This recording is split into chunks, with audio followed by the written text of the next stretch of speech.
አሁን የደረሰን ዜና አለ። በጎጃም ከፍተኛ ተጋድሎ እየተደረገ ይገኛል። የአብይ አህመድ ሰራዊት መጠነ ሰፊ ጥቃት እየፈጸመ ነው። የፋኖ ኃይሎችም በመመከት ከፍተኛ ኪሳራ በአገዛዙ ሰራዊት ላይ ያደረሱ እንዳለ መረጃዎች ያመለክታሉ። ሰላም ጤና ይስጥልኝ ተመልካቾቻችን፣ አሁን የደረሰን ሰበር ዜና አለ። በጎጃም ከፍተኛ ተጋድሎ እየተደረገ ይገኛል። የብልጽግና መራሹ የአብይ አህመድ ሰራዊት በከፍተኛ መጠነ ሰፊ ጥቃት እየፈጸመ ይገኛል። በመካናይዝድ ታጀበው የአብይ አህመድ ሰሞነኛ ጥቃት በተለይም በጎጃም በበርካታ ወረዳዎች ተጠናክሮ እንደየተካሄደ ይገኛል። የፋኖ ኃይሎችም ጥቃቱን በመመከት ከፍተኛ ኪሳራ በአገዛዙ ሰራዊት ላይ እያደረሱ እንዳሉ መረጃዎች ያመለክታሉ። እነዚህና ወቅታዊ ጉዳዮችን በተመለከተ የአማራ ፋኖ ብሔራዊ ንቅናቄ የህዝብ ግንኙነት ክፍል ኃላፊ አርበኛ አስረስ ማረ ዳምጤ ስለ ሰሞነኛው ጦርነት፣ ስለ ብልጽግና ሰራዊት ኪሳራና ስለ ፋኖ ድል ለአንከር ሚዲያ የተናገሩትን እናቀርባለን። እስከ ፍጻሜ አብራችሁን ቆዩ። በርከት ያሉ ወቅታዊና አገራዊ መረጃዎች እንዲደርሳችሁ ቻናሉን ሰብስክራይብ፣ ላይክ እና ሼር ማድረግ ቤተሰብ ይሁኑ። የአማራ ፋኖ ብሔራዊ ንቅናቄ የህዝብ ግንኙነት ክፍል ኃላፊ አርበኛ አስረስ ማረ ዳምጤ ሰሞኑን እየተካሄደ ስላለው ጦርነት ማብራሪያ ሰጥተዋል። የአማራ ፋኖ ብሔራዊ ንቅናቄ ሰራዊት በሚንቀሳቀስባቸውና በሚታገልባቸው ሁሉም አካባቢዎች ወለጋን ጨምሮ ውጊያዎች እየተደረጉ ነው የሚገኘው። ለምሳሌ ወለጋ አካባቢ ዛሬና ትናንትና በተደረገ ጠንከር ያለ ውጊያ 15 ያህል የጠላት ሰራዊት አባላት የተሸኙበት 28 ክላሽንኮቭ ጠመንጃዎች፣ 19 ኮፋ ኬጅ ቦምቦች፣ 24 ካዝናዎች እንዲሁም 26 የደረትና የወገብ ጭቆና ጥቆችና በርከት ያሉ ተተኳሾች የተማረኩበት ውጊያ ተደርጓል። በዚህ ውጊያ የጌጥገ መሃ መብረቅ የጦር አብጄ ጥበብ ክፍለ ጦር፣ የአንከር ጉትን ክፍለ ጦርና የአፈር ዓለሙ ተሳተናው ክፍለ ጦር የተሳተፉበት ጠንካራ ውጊያ ነው ወለጋ አካባቢ የተደረገው።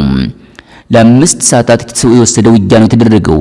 ጠላት መድፍና 23 ሞርተሮችን በማሰለፍ ከባድ ዝግጅት በማድረግ ውጊያ ያደረገ ቢሆንም በአካባቢው ላይ የነበረ የፋኖ ኃይሎች በከፍተኛ ጀግንነት ተዋግቶ ድል ለማድረግ ችለዋል። ውጊያው የተደረገው ምስራቅ ወለጋ ዞን ጉቶ ጊዳና ሲቡ ሲሪ ወረዳዎች በሚገኙት ልጎና መርካቶ ከተሞች ላይ ነው። በተጠናከረ ሁኔታ ወታደራዊ እርምጃ ተወስዷል። በሌሎችም አካባቢዎች እንዲሁ በተመሳሳይ ሁኔታ የተገኘ ውጤት አለ። በሁሉም እንደቀጠለ ነው ብለዋል። ይህ እንደተጠበቀ ሆኖ ከሰሞኑ በተለየ ሁኔታ በጎጃም የተለያዩ ወረዳዎች የጮቄ ሰንሰለታማ ተራሮችን ተያይዞ ሁሉ ያሉ የፋኖት ይዞታዎችን ለመቆጣጠር ጠላት በአይነቱ ልዩ የሆነ ዘመቻ ማድረግ ይታወቃል ሲሉ ገልጸዋል። በተለይም ብረት ለበስ ተሽከርካሪዎችን ጨምሮ በርካታ የቡድን መሳሪያዎችንና ጅምላ ጨራሽ መሳሪያዎችን በማሰለፍ በብዙ አቅጣጫዎች እንቅስቃሴ አድርጓል። ከፍተኛ የኃይል እንቅስቃሴ ካደረገባቸው ቦታዎች መካከል በበሬ ወረዳ ከአማኑኤል ወደ ደጋኝ ሰኛ አቅጣጫ እንቅስቃሴ አድርጎ ነበር። ለሁለት ቀናት ያህል የወገን ኃይል ከፍተኛ ውጊያ ሲያደርግ ነው የቆየው። ከአራት ቀናት ተከታታይ ውጊያ በኋላ በዛሬው ዕለት ደጋሰኝ ከተማን በወገን ቁጥጥር ስር መዋል ተችሏል አብራራ ሲሉ ተናግረዋል። በሌላ አቅጣጫ ደግሞ ከደንበጫ ተነስቶ በሁለት አቅጣጫ ከሮብታን ወደ ምትባል ከተማ የተንቀሳቀሰውን የጠላት ኃይል ደንበጫ ያለው የኢንጂነር ክብር ተመስገን ሻለቃ በከፍተኛ ጀግንነት ሲንከላከል መሰንበቱና መብረቃዊ ጥቃት ማድረሱን አመላክተዋል። በሌላ በኩል ከደብረ ማርቆስና ከሰናን ወደ ጮጭ አቅጣጫ የተንቀሳቀሰውን የጠላት ኃይል ደግሞ በአካባቢ ያሉ ሻለቃዎች በተቀናጀ መንገድ ተከላክለውታል፣ ሲከላከሉ ቆይተዋል ብለዋል። ዛሬ ከባህር ዳር በመነሳት በገረገራ ወደ ዋሸራ የተንቀሳቀሰውን ኃይል የሶስተኛ ክፍለ ጦር በከፍተኛ ጀግንነት ተጋድሏል። በርከት ያለው ምርኮኞችን ማግኘት ችሏል።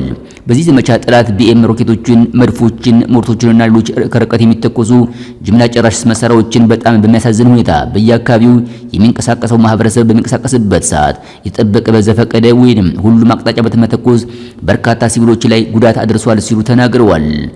አርበኛ አስረስ ማረ ዳምጤ ሲያብራሩ በሰራዊታችን በኩል የደረሰው ጉዳት ያን ያህል ከባድ አይደለም፣ በጠላት ላይ ግን ከፍተኛ ኪሳራ እንደርሰናል ብለዋል።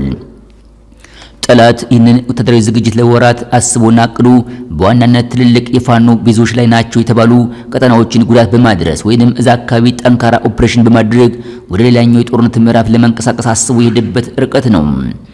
ጠላት በአንድ በኩል እንቅስቃሴ በሚያደርግበት ጊዜ በሌላ አቅጣጫ ደግሞ በፋግታ ካላኩማ ወረዳ አዲስ ቅዳም ርቀት ላይ የምትገኘውን ፋግታ ከተማን የፋኖ ኃይል በቁጥጥር ስር ማዋል ችሏል። በሌላ በኩል ደግሞ ሰከላ ውስጥ እንዲሁም አጉት የምትባል ከተማን የፋኖ ኃይል በቁጥጥር ስር ማዋል ችሏል ተብሏል።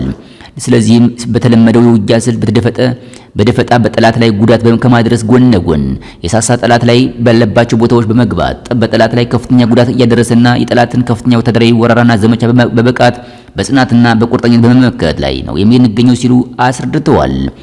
አርበኛ አስረስ ማረ ዳምጤ ሲያብራሩ ይህ የተለየ ዘመቻ ነው። በርካታ ጀነራሎች፣ መኮንኖች፣ ኮሎኔሎች፣ የመስመር አዛዦች የሚመሩት እንደሆነና ከፍተኛ የሆነ መሳሪያዎችን በጥቅም ላይ የዋሉበት እንደሆነ የተዘገበ ይገኛል። አገዛዙም በተለያየ ሁኔታ የድል ዜናዎችን በየዕለቱ ለደጋፊዎቹ እያቀረበ ይገኛል። ቦታዎችን ተቋጥረናል፣ የተወሰኑ ተሽከርካሪዎችን በቁጥጥር ስር አውለናል እያሉ ነው። ነገር ግን እስካሁን ድረስ ስለማረኩትም ሆነ ስለገደሉት የፋኖ ኃይል በዝርዝር የገለጹት ነገር የለም። ቦታዎችን በመቆጣጠራቸው ግን በሰፊው እየገለጹ ይገኛሉ።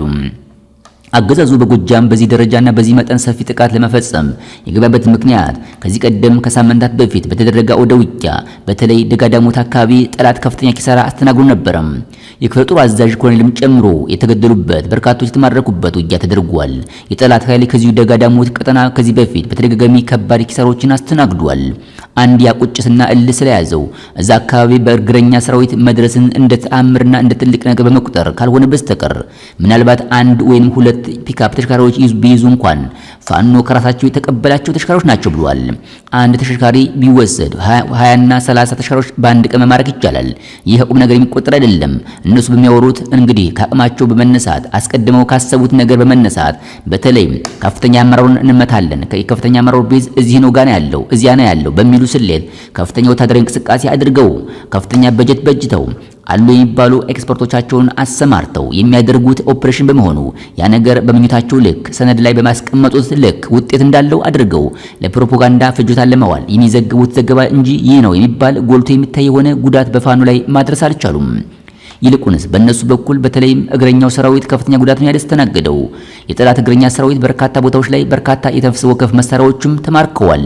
ብዙ ቦታዎችም ከዚህ በፊት ለረጅም ጊዜ ይዟቸው የነበሩ ቦታዎችም አይበገሩ የፋኖ ጥምር ኃይል እንደገና መቆጣጠር ነው የቻለው። ምንም የተለየ አዲስ ነገር የለውም። ያው የሚዲያውና የፕሮፓጋንዳው አየር ለመያዝ በከፍተኛ ርብርብ ስለሰሩበት ካልሆነ በስተቀር ይህ ነው የሚባል ጉዳት በወገን አልደረሰም ሲሉ አርበኛ አስረስ ማረ ዳምጤ መሬት ላይ ያለውን ሀቅ አብራርተዋል። አስረስ ሲያብራሩ በእነሱ ስሌት እንደዚህ አይነት ካልኩሌሽን እንደሚሰሩ በተለይ ፋኖ ባለበት ማዕቀብ ማቆም ማዳከም ከዛ በኋላ ሌላ ማጋ ለምናደርገው ጦርነት የሚል ወረቀት ላይ የሚጽፉት ነገርና በመረጃ ትንትናቸው የሚያቀርቡት ነገር እንዳለ እናውቃለን ብለዋል። ይሄ ግን ራሳቸውን እያታለሉ ነው። በእርግጥም ትልቁ አውደ ውጊያ ያለው ፋኖ በሚንቀሳቀስባቸው ቦታዎች ነው። እስካሁን ድረስ የብልጽግና ሰራዊት የታጠቃቸው ሁሉም አይነት የጦር መሳሪያዎች ስራ ላይ አውሏል። ሁሉንም አይነት የጦር መሳሪያዎች ወደ ወገን ተኩሷል። ሌላኛ መደበኛ ጦርነት ወይም ሌላ ብሔራዊ ግዳጅ ወይንም ሌላ ትልቅ ጦርነት የቆጠበው ድሮን የለም፣ የቆጠበው ቢኤም ሮኬት የለም፣ የቆጠበው ጀት የለም፣ ወይም ሌላ መሳሪያ የለም፣ የቆጠበው ጀነራልም የለም። ሁሉም ሀገሪቱ ያሏትን ጀነራሎች አማራ ክልል ውስጥ ተሰማርተው ነው ያሉትኝ። በአማራ ክልል በአሁኑ ወቅት 11 እዞችና ከዛ በላይ ተሰማርተው ነው ያሉትኝ። ሁሉም ጀነራሎች አሉ የሚባሉ ኤክስፐርቶችና አማካሪዎችን ጨምሮ ሲርመሰመሱ የሚውሉት ፋኖ በተቆጣጠራቸውና ውጊያ በሚያደርግባቸው ቀጠናዎች ነው። በአንድ በኩል ፋኖን አልፈው ሌላ ሊዋጉ የሚችሉበት አቅም የለም። ትልቁ የስበት ኃይል የፋኖ ኃይል ነው። የአማራ ፋኖ ብሔራዊ ንቅናቄ ሰራዊት የሚፈጽማቸው አስደናቂ ጀብዶች በጠላት ላይ ከፍተኛ የሆነ ኪሳራ በማድረስ ምንም አይነት ግዳጅ መፈጸም በማያስችልበት ቁመና ውስጥ ስለስገቡት ነው እስካሁን ድረስ አገዛዙ ያቀዳቸው የጦርነት እቅዶች አንዳቸውም ሳይፈጸሙና ሳይጀምሩት የቀሩት። ያ ነገር በዛው ሁኔታ ውስጥ ነው የሚቀጥለው። በሌላም ፖለቲካዊ ምክንያት የፋኖን ኃይል አንድ ደረጃ ዝቅ አድርጎ ለማየት ሙከራ ሲያደርጉ ይስተዋላሉ።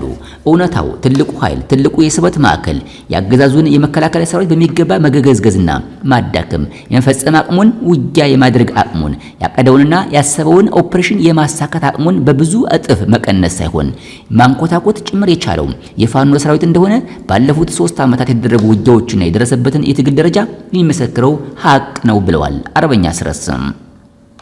በአማራ ክልል በጎጃም ደጋዳሞትና በጮቄ ሰንሰለታማ ተራራዎች ዙሪያ አንድ ቪዲዮዎች እየወጡ ነው። የሚታየው የውጊያ ሁኔታ የሩሲያና የዩክሬን ጦርነት እስኪመስል ድረስ በቪዲዮ የተቀረጹ ካየናቸው መሳሪያዎች ምናልባትም ወታደራዊ ባለሙያዎች በቀላሉ ይሏቸዋል ቢኤም ሮኬቶች ወይንም ጨምሮ በታንኮች የታገዘ ነው የሚመቱት ምንድን ነው የተብለው ለተጠየቁት አስረስ ሲያብራሩ አንድም የፋኖ ኃይል በአሁኑ ሰዓት ጉዳት አደረሰበትም። ማረክን ካሉ እየደበደቡ ያሉት ሰላማዊ መንደሮችን ነው። ዝም ብሎ ሜዳውንና ተራውን ነው። ይህ ሁሉ እንግዲህ ለአንድ ጥይት ለአንድ ቢኤም ሮኬት የሚወጣውን ዋጋ ገንዘብ ሂሳብ ቢሰላም ከፍተኛ ገንዘብ ሊሆን እንደሚችል ይታወቃል። ባዶ ሜዳ እየደበደበ ነው። ሁሉ ኪሳራ ድል አደረግን የሚለው ዜና እያሰሙ ያሉት በከንቱ ነው ብለዋል አርበኛ አስረስ ማረ ዳምጤ ሲያብራሩ። ሁሉንም የተሸከሟቸውን ቁምቡላዎች ያለምንም ኢላማ የት እንደሚያውቁ እንኳን ሳይታወቅ ሁኔታ ወደ ሁሉም አቅጣጫ ነው የሚተኩሱት። ወደ ሁሉም አቅጣጫ መድፎች ከአንድ የጠላት ይዞታ ወደ ራሱ ኃይል ወዳለበት ይዞታ ጭምር በሚደርስ ርቀት ላይ ይተኮሳሉ። የሮኬቶች በብዙ አቅጣጫ ይተኮሳሉ። አንዳንድ ቦታ ስራ ላይ እንቅስቃሴ ላይ መደበኛ ስራቸው ላይ የነበሩ አርሶ አደሮችና ሌሎች በተለያየ ስራ መስክ የሚንቀሳቀሱ ሲቪሎች ላይ ከፍተኛ ጉዳት ያደርሳሉ። አስረስ ሲያብራሩ እንግዲህ ይህ ውጊያ እያደረጉ ነው ወይንስ ጦርነት እያደረጉ ነው ብሎ እንኳን ለመገመት እና ለማሰብ በማንችልበት ሁኔታ በሁሉም አካባቢ የሚፈጽሙት ነው። በነገራችን ላይ ይህ አንዳንድ ጊዜ የወገን ኃይል ውጊያ ባልከፈተበት ሁኔታ ጭምር የሚደረግ ነገር ነው። በተደጋጋሚ የሚያደርጉት ነገር ነው ሲሉ የሆነ ቦታ ላይ ስምሪት ወስደው በተንቀሳቀሱበት ጊዜ በርቀትም ሆነ የወገን ኃይል እንቅስቃሴ በሌለበት ሁኔታ አንድ ተራራማ ቦታ ላይ ሆነው መድፎችና ሮኬቶችን ይተኩሳሉ። ሌላም ነገር ያደርጋሉ። በዛ መሃል ለሚደርሰው ለማንኛውም አይነት ሰብአዊ ጉዳት፣ ለማንኛውም አይነት ውድመት፣ የመሰረተ ልማት ውድመት፣ የንብረት ውድመት፣ የሰው ኃይል መጥፋት ምንም አይነት ኃላፊነት የማይሰማቸው አመራሮችና ጀነራሎች የመከላከያ ሰራዊት የሚባለውን ይመሩት ብለዋል።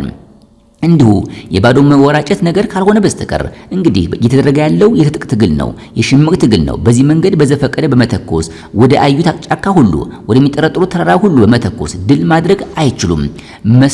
መሳቂያ ከመሆን ያለፈ ነገር የላቸውም ብለዋል።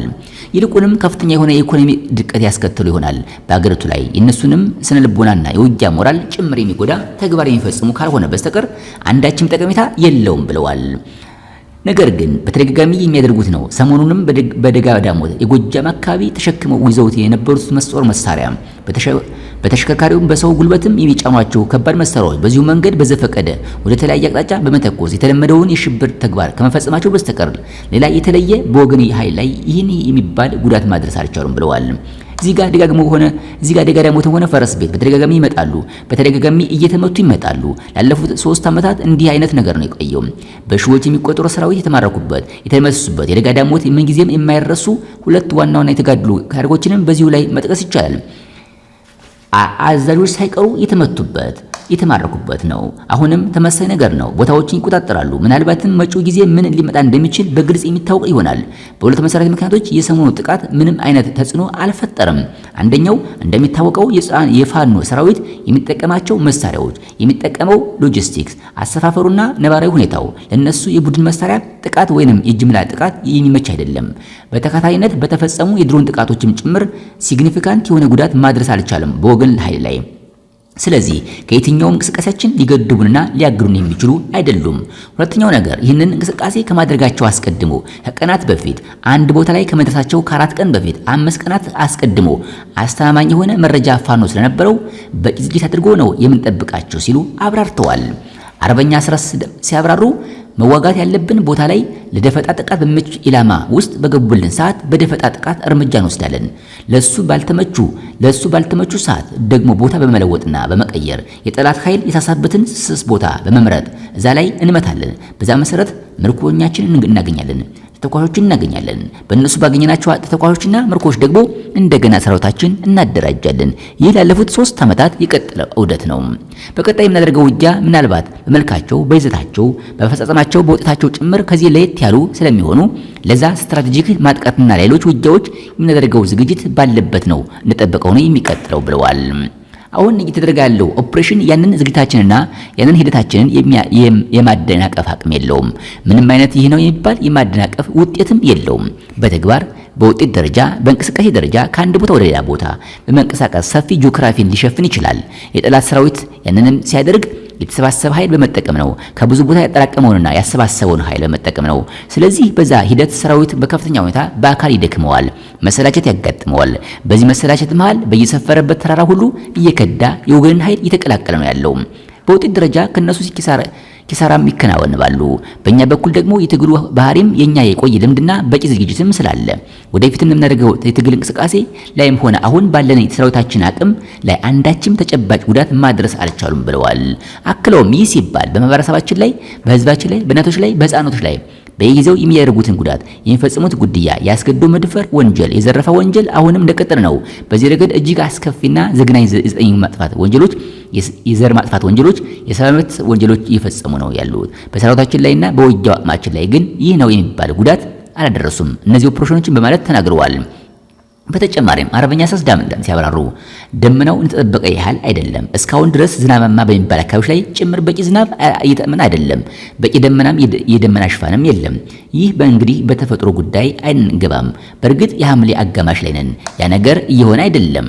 ሆኖም ግን የክረምቱ ሁኔታ ምንም ሁኔታ ይሁን ምን የብልጽግና ሰራዊት በከፍተኛ ደረጃ አቅሙ የወረደበት ተከታታይ ውጊያዎች እያለ እረፍት ያደረገ በእነዚህ ውጊያዎች ደግሞ በሚገባ የተመታ የተዋረደ በብዙ ቦታ ቀስሞ የተሰበረ ዓላማ የሌለው የሚወጋበትን ዓላማ የማያውቅ ህዝባዊ ያልሆነ ጸረ ህዝብ ከተቋቋመበት በአዋጅ በመመሪያ በህግ ከተቋቋመበት ዓላማ ውጭ ወደ ራሱ ህዝብ የሚተኩስ ወደ እናቶች ወደ አባቶች የሚተኩስ የአገዛዙን ስልጣን ለማራዘም ሀገሩን ወገኑን የሚወጋ የሚክድና የከዳ ሰራዊት ነው ያለው ብለዋል። ሰራዊቱ ትንሽ ኦፕሬሽን ይመስል የነበረው ለተከታታይ 7-8 ዓመታት በተደረጉ በተለያዩ ግጭቶችና ትላልቅ የእርስ በርስ ጦርነቶች ምክንያት ነው ያ ከፌሮ ብረትነት ወጥቷል። አንዳንዱ ወደ ጎን ተቀላቅሏል፣ አንዳንዱ ወደ ፋኑ ተቀላቅሏል፣ የተወሰኑ ደግሞ ተገድሏል፣ ተደምስሷል ሲሉ አሁን ያለው እግረኛ ሰራዊት አብዛኛው ከማረሚያ ቤት የተሰባሰበ ከመንገድ ላይ የታፈሰ በቂ ስልጠናም ያልተሰጠው ፕሮፌሽናልም ጭምር ያልሆነ ሰራዊት ነው ያለው። በየቦታው ድረስ በጣም ባጭር ስልጠናዎች ወስዶና የታጠቀና የተሰማራ ሰራዊት ነው። ስለዚህ የፋኖ ኃይል ይህንን ሰራዊት ለማሸነፍ የሚያበቃ ቁመና አለው። በተለይም ሌሎች ኢትዮጵያውያን ኃይሎች ጭምር ለዚህ ጉዳይ ቀና ሆነው መተባበር ከቻሉ ደግሞ የምናሸንፈው ጊዜ ጭምር በእጅጉ እንደሚያጥርና ወደ 4 ኪሎ የምንሄድበት ጊዜም የቅርብ መሆኑን እናስታውቃለን። እንዲሁም ፋኖ ብዙ መንገድ ማንም ባለገመተው ሁኔታ ማንም ኢትዮጵያውያን የፖለቲካ ሁኔታ የምስራቅ አፍሪካን የፖለቲካ ሁኔታ አውቃለሁ የሚል ድርጅትም ሆነ ግለሰብ ባልጠበቀበት ሁኔታ ይህንን ግዙፍ ሰራዊት ተቋቁሞ ብቻ ሳይሆን ራሱንም አደራጅቶ ወደ አጥቂነትም ተሸጋግሮ የተደራጀው መሆን ችሏል። በቂ ልምድ አለው። ባለፉት ጊዜያት በተደረጉ ውጊያዎች እንዳሳየው። ስለዚህ በዚህ አቅም ላይ አንድ ወጥ ድርጅት ተመስርቶ ትግል እየተደረገ ነው ያለው። በጥቂት ጊዜ ውስጥ የተለየ ነገር እንደሚፈጠር በሙሉ እርግጠኝነት እናገራለሁ ሲሉ አብራርተዋል። አርበኛ አስረስ ዳምጤ አርበኛው አክለውም በጦርነት ሂደት አንድ ቦታ መያዝ፣ ሌላ ቦታ መልቀቅ የዕለት ተዕለት ክስተቶች፣ በአውደ ውጊያው የሚገኙ ድሎች፣ በየአውደ ውጊያ የሚከፈሉ መስዋዕትነቶች እነሱም ማለት አይደለም። በጥቅሉ ውጤት ግን መሰረታዊ ለውጥ የምናመጣበት አገዛዙን የምናሸንፍበት ጊዜ በጣም ቅርብ ነው ብዬ አምናለሁ ሲሉ ተናግረዋል። የተወደዳችሁ ቻናላችን ቤተሰቦች ለሰዓቱ ታነቃችሁ ያልናቸው ሀገራዊ መረጃዎች ይህን መስሉ ነበር። አበቃን። ከታሪክ አለመማር የታሪክን አስከፊ ለመድገም ያስገድዳል። በርከት ያሉ አዳዲስ መረጃዎች በጊዜው እንደርሳችሁ የሰብስክራይብ እና የደወል ምልክቱን በመጫን ላይክ፣ ኮሜንትና ሼር ማድረግ ቻናላችን እንድትደግፉ እያስታውስን በሌላ መረጃ ተመልሰን እስከምንገናኝ በያለንበት የዓለም ዳርቻ ቸር እንቆይ። ሰናይ ጊዜን ተመኘን።